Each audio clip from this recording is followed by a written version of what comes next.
Not cheating, not trying hard. Why reinvent the wheel? Somebody else has already done it. Oh, from picking your nose, that's right. Questions that someone else has already answered.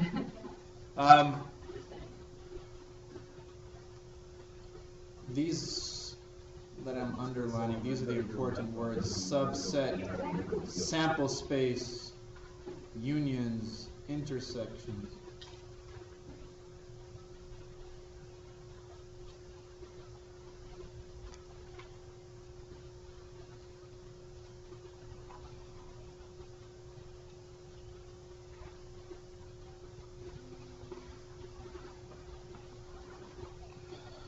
So today we're not actually going to calculate any probabilities. We're just laying the groundwork, some of the terminology that's important. Is this even require a calculator?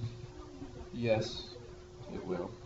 This lesson require a calculator? This lesson, no. But the unit, yeah. This is, for a lot of students who struggle with the algebra part of a course like this kind of mathematics sometimes comes a little bit easier to them because there's not a lot of solving for x or taking square roots or any of that stuff. It's more of your ability to critical think or to reason through a problem. Yes. Now this next part that says vocabulary, I think you guys already have that, right? But I want you to do something for me. Even though it is bolded already, sometimes when it prints, it doesn't print. So I want you to box in. So an event, for example, or sample. We're going to talk a lot about sample space today. So sample space, subset. Just make sure that those are easy for you to quickly identify, because you might have to go back and take a look at some of those definitions. But an event is an activity or experiment usually represented by a capital letter. An event is something that has chance. It's something that you do that has like flipping a coin or rolling a die. Those are all events that have a chance because you're not sure what's going to happen when you flip a coin or roll a die. The sample space, you can read here. The sample space is a set of all possible outcomes for an activity experiment. So right there, you guys, where it says example 1, the event, I don't want to scroll down because it has all the answers on there. So when you flip a coin, what's the sample space? When you flip a coin, what's the set of all possible outcomes? Heads or tails. So that's the sample space. The sample space is anything that could possibly happen. That never happens. I call edge 100 times. That never happens. So the sample space is heads or tails. Now I want you to get used to writing it this way. Take a look exactly at how this is written. The sample space needs to be put in these curly brackets. S stands for sample space. So S equals bracket, heads, comma, tails, bracket. I do want you to write it that way. How do you do the weird bracket? Just a curly little bracket. I don't know. Backwards threes. Backwards threes, I guess.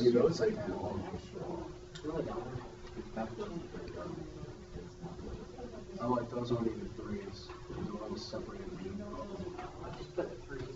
Brackets.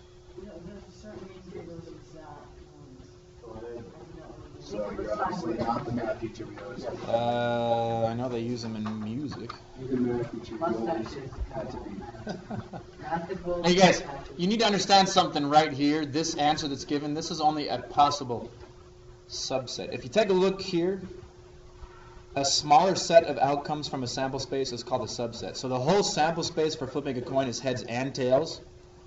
A possible subset would be heads, but is that the only subset that can be made from that sample space? What's the other possible subset? Tails. So this is just a possibility. That's not the only subset. Yeah. This is what I noticed yesterday my students were having a little bit of trouble comprehending, is this idea of a complement. The complement of a subset is all the outcomes in the sample space that are not part of that particular subset. For example, this right here, B with a little c above it, that means the complement of B. If you look here, B is a subset that involves heads. So that means the complement would have to be everything in the sample space that's not part of that subset. So if you take a look at the sample space was heads and tails, but this subset is heads, so the complement would be everything else, which is tails. There is one thing that's missing that you need to add on right here. There's different notations for subs or for complement. You could say not a. This little squiggle mark is called tilde. Tilde. Or you can write it. There's one that's missing. I want you to add on there. Complement can also be a with a little bar above it. That also means complement. Wait, what's that little C thing called? Complement. These all are just different notations for complement. All of these. Any of those will be the same thing. You don't have to do one or the other. It could be any of them.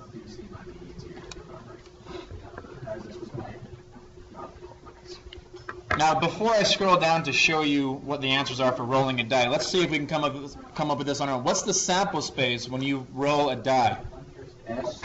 S equals That one, like 1, comma, 2, comma. Wait, do we have to write it? You have to write it all out. Out the number. What? Like, do we have to put TWO? You can write the number. You just said we have to write it all out. We don't have to spell it out. So what's our possible? Okay, when you roll a die, what are the different outcomes that can happen? You can get a 1, right? Or you can roll a 2, or you can roll a 6, or you can roll those are all possibilities, right? So the sample space is a list of all the possibilities. So what are all of the possibilities when you roll a die? 1 through 6. So that's the sample space. Could we just go 1 through 6? No, you have to write it all out. 1, comma, 2, comma, 3. S equals bracket, and then you have to write 1, comma, 2, comma, 3.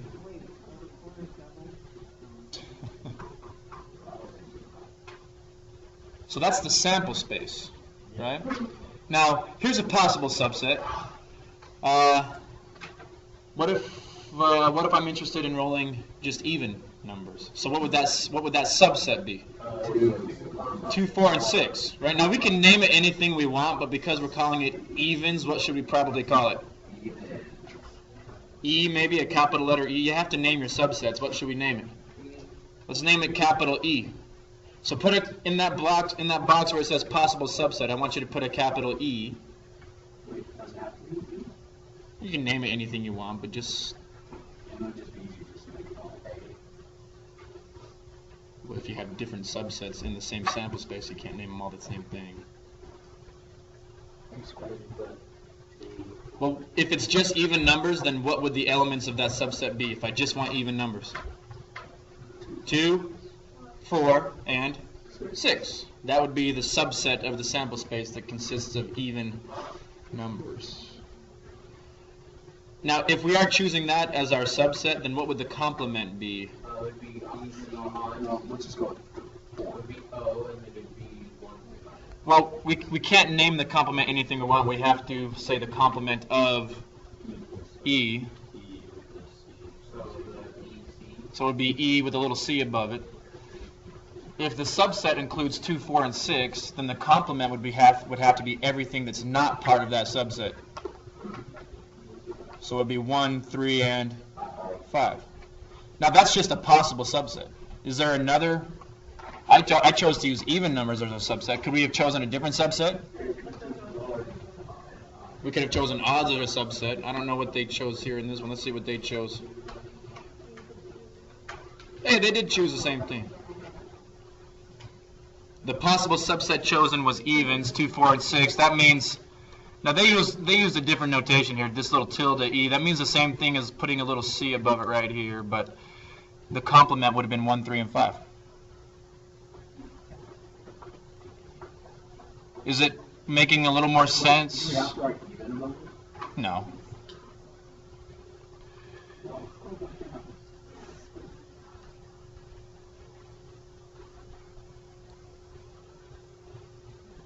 Now, if you look at that last part of example 1. It says pick a digit 0 through 9. First of all, some students were wondering what a digit was yesterday, so let's be clear on what a digit is. A digit is just a number. You have single digits, you have double digits, but a digit, a 0 is a digit. Also be an appendage. The zero sticking. That's true. A digit. A digit. But anyway, in terms of numbers, a digit is just a number. So if you're picking a digit 0 through 9, then what's the sample space? 0, 1, 2, 3, 4, 5, 6, 7, 8, 9. That's your sample space. The sample space is all of the possibilities. If we're randomly choosing a number between 0 and 9, then what possible numbers could you choose from? All of the numbers 0 through 9. Count as well. Mm-hmm. There's exactly enough room to write. So there's 10 elements in the subset or in our sample space, and you have to list each element. So 0, 1, 2. There's where I throw people out. Now, just to keep this random, let's just choose random numbers as a possible subset. So let's say n equals 2, 5, 7, 9. That's our subset. There's no rhyme or reason. They're not all evens. They're not all odds. There doesn't have to be a pattern to it. Let's just say we're choosing these 4 numbers, 2, 5, 7, and 9, as just a possible subset. So where do you get the like N? Yeah, with the letter. You just make it up. Yeah. Great. You can. Stand your math to make it up. That we already know. Usually it describes the type of subset, like E stands for even numbers, but it doesn't have to. Now, not n. What does not n mean? It means the complement. It means everything that's in the sample space, but's not in the subset. So if 2, 5, 7, 9 is in the subset, then what's not in that subset? 0, 1, 3, 4, 6, 8. No, not yet. All right, here is.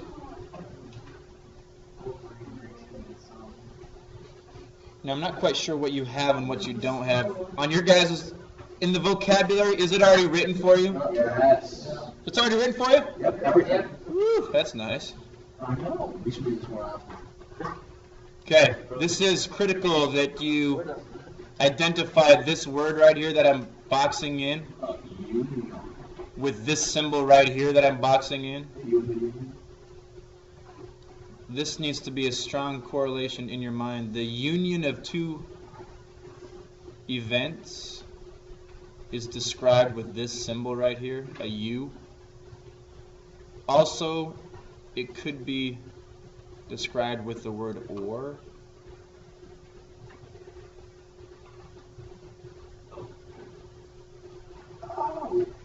You really need to try to listen to this, because this is very similar to the definition beneath it, which is intersection.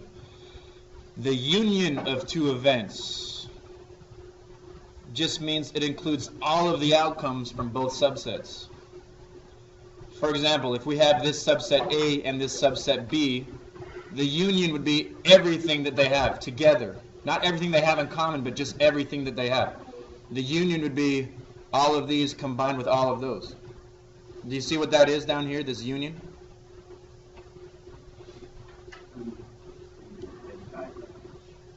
Okay. And we are going to be doing a few Venn diagrams today.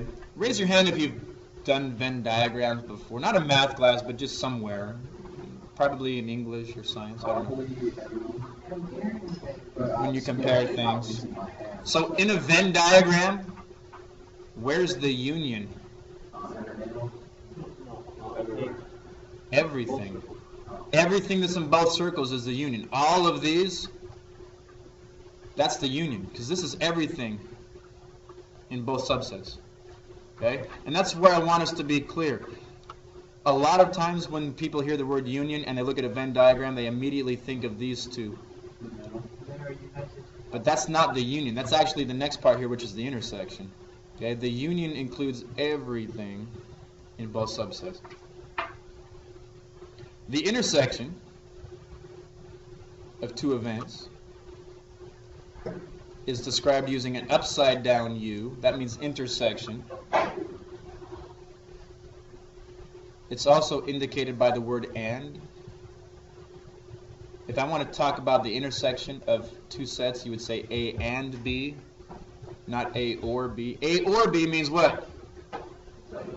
Union. A and B means intersection. You could think about it this way. What's everything that's in A and B? Everything that's in A or B. If I want to choose something that's either in A or B, does it matter if I'm looking at A or B? You can choose either one. But if I want something that's in both A and B at the same time, that I got to make sure that I'm choosing elements that are in both A and B. So if you look at the elements in A and B, what do they have that's in both? Zeros in both of them. And what else? There's 10 right here that's in both of them. So that would be considered the intersection. Now when we take a look at the Venn diagram, this middle piece right here, that's the intersection. That's what's common between both subsets. Okay. Here's a question for you to think about. If you have two sets, will you always have a union? No. That's not a little symbol. I'm talking about union. If you have two sets that have elements in both sets, will you always have a union? Yeah, because you just put the two sets together and everything that's in both, that's your union. But if you have two sets, is it always guaranteed to have an intersection? No. Consider this. I just want you to think for a second. If set A consists of odd numbers, only odd numbers, and set B consists of only even numbers, can you guys imagine this? Then what's the intersection of those two? Is 0 an even or an odd number? 0 is neither, so that wouldn't be in either set. 0 is just there. So let me ask the question again. If you have set A, which is odd numbers, and set B, which is even numbers, is there an intersection? Are there numbers that would be in both? No. So there's no intersection. The way you describe that is by empty brackets or this little symbol right here. Okay. So we got this from Jordan School District. Thanks, Jordan School District. You're the best. We love you. They actually started the Common Core 2 years ago. We started it last year, so they're a year ahead. So they've...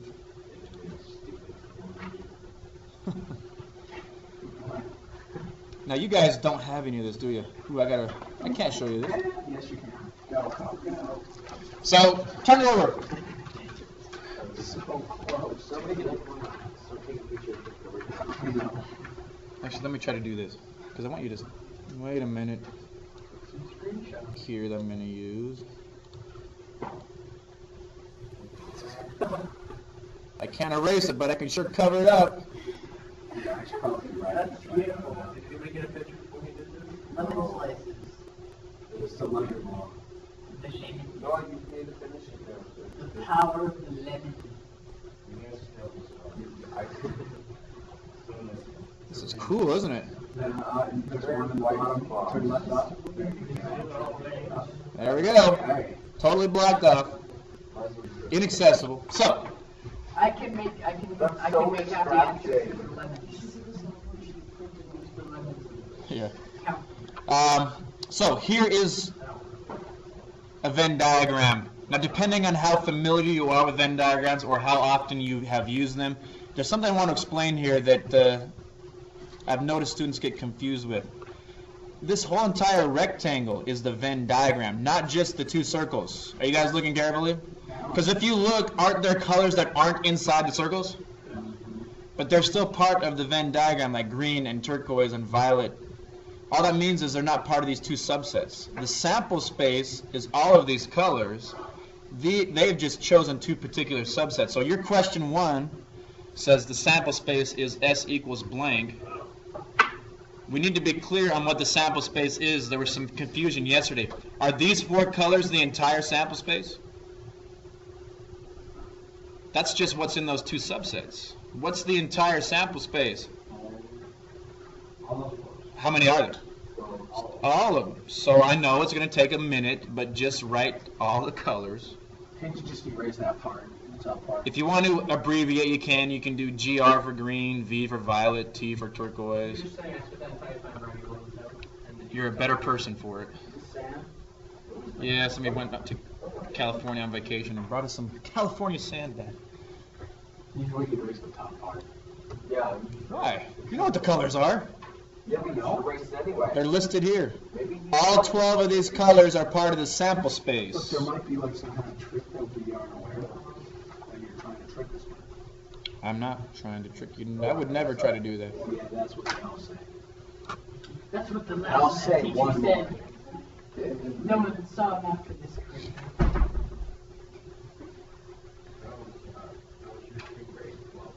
Terrible. Getting off track. Write the sample space. If you want to abbreviate, that's fine. But just make sure you differentiate between like black and blue and brown. You have to use maybe 2 or 3 letters. I actually have a problem here with magenta. I don't think that's an actual color. How is it different than violet? What?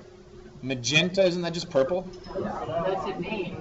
Is that Really? Yeah, that's beach. What is it? Why would it be big and purple? I think they're just making up Let's talk about colors. probability. Violet's like a dark, Magenta. Why would they put Fuchsia. Anyway, Not yet.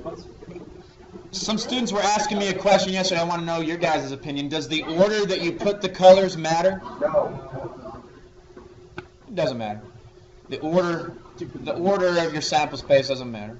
Even with the digits, I know, we like to go in numerical order, but that last problem we did where you had to do the sample space of digits 0 through 9, it doesn't matter if you go in order 0 through 9 when you list the sample space. It doesn't matter. Just easier. It's easier, but there is no wrong or right order when you're doing your sample space here. Now, your second question was the subset of primary colors. So if you look right here, you guys, this circle that I'm circling, this is the subset that they've named primary colors. What are the colors that are in that subset? Is it just yellow? It's yellow, blue, and red. Those are all of the colors chosen to be in this subset. So when it says on your worksheet here, they need you to list the subset of primary colors. What are those primary colors? Yellow, blue, and red.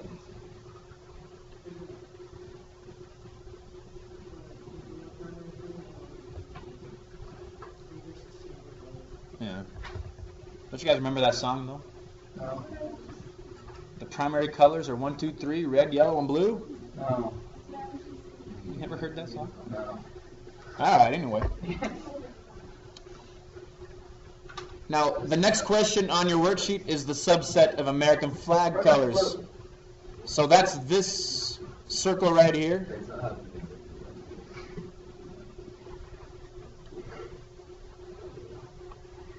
So that subset is red, yellow, and no, not red. It's red, white, and blue. Red, white, and blue. Those are the colors in the American flag. Or blue, white, and red. They were trying to tell me yesterday what they stood for. White was purity, red was courage, and I know blue means something. Unity, I think. Yeah, frostbite. Frostbite. Anyway, they chose these colors for a specific reason. I'll have to watch it. Look up this Disney stuff. I want to see if this is legit. Oh, it's very legit. Yellow. Wait, that's the answer. Now, whoa.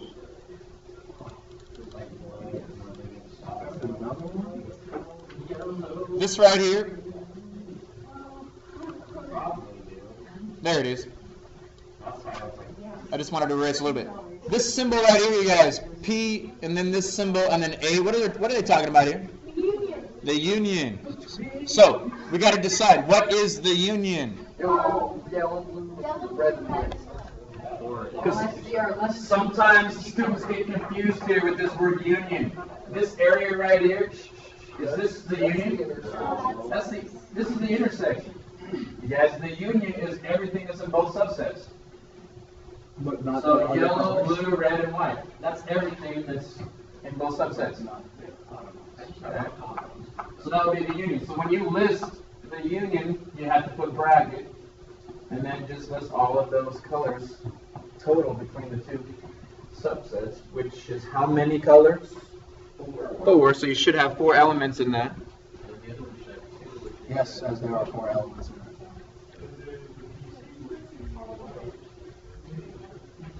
And then the next part, they're asking you for the, what does this symbol mean? Intersection. So that would be this area right here. The intersection is what's common between both subsets. Not what they all have, but just what's common between them. Now this one here, we had an issue with yesterday. This answer right here, P complement, or the complement of P. We had a pretty good discussion about this yesterday. Here's what happened first of all. I'll tell you what happened at first, and then we thought, well, maybe we're wrong. We have to rethink this. Maybe not. Maybe that's gold. Gold, there's no gold thing. All right. It's another word for yellow. Here's what students' initial response was to this question. The complement of P means everything that's not a primary color, right? So immediately students looked at this and said, all right, this color right here, that's not part of the primary colors, so that's the complement. Which color are you talking about? The yellow that you just put down? No, I was trying to underline that. Here we go. Initially, students were focusing on this and they said, okay, this color is not part of that circle, so that's the complement. But the problem is, what's the definition of a complement? Everything in the sample space that's not part of that subset. Okay? So white is not the only thing that's not part of the subset in the sample space. All of these other colors are still part of the sample space, and they're also not a primary color. So the complement of P is not just white, it's green, violet, turquoise, magenta, it's all of those. That's the complement. You're going to have to give us a moment to write this. You should just erase all those moments. Very distracting. All right. Lies.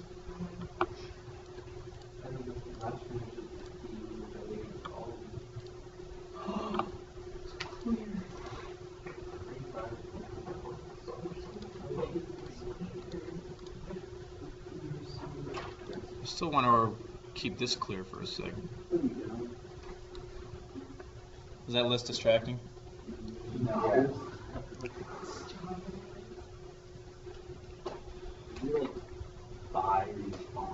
No, they came with the program. There's a whole cool.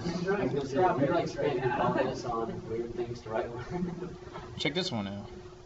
It's like a pink, no, it's like a cinnamon roll, but a peach. It's one of those awesome peach popsicles. Oh, yeah. Anyway, the notation of this can be a little confusing. What does this little mark right here mean? It means not, so this means complement. And didn't we already decide what this was? P union A, didn't we decide that? Hey guys, listen for a second. The union of P and A was somewhere around here. Yellow, blue, red, white. That was the union of P or A. The complement then would be what? Everything else. If there were 12 colors total and there's 4 of them that are in the union, then how many are going to be part of the complement of that union? 8. So all you got to do is write the 8 colors that aren't part of that union. That would be the complement.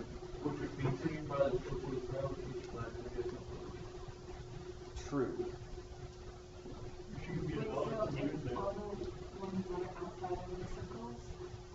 Yep. Exactly.